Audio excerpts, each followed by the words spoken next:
Here we go. Starts with a chew flow. Quick, quick, slow. 1, 6, 7. 1, 2, 3, and 5, 6, 7.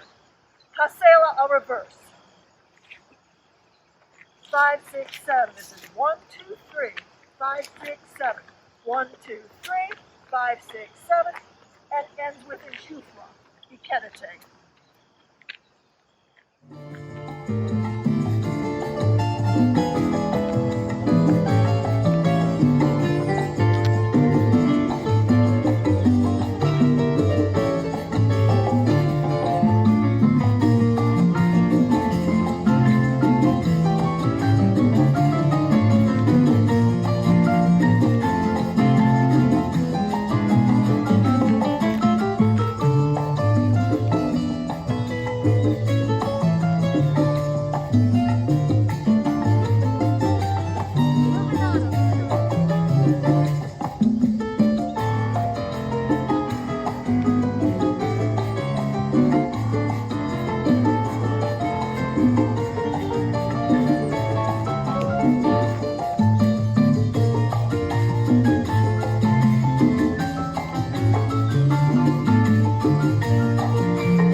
Five, 6, 7, 8. Setenta back to back. In and then tap. 1, 2, 3, 5, and 7.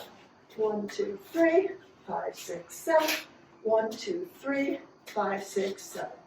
So the first 8 beats get you where you would normally get in a regular setenta. In and then tap. 1, 2, 3, and 5, 6, 7.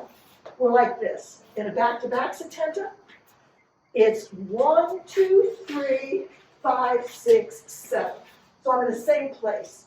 And then I just finish the move. Now this is actually trickier than it looks because you have to be very careful to let the follower turn a certain amount before you bring your arm down as the leader. 1, 2, I'm waiting for it, and then 3, 5, 6, 7.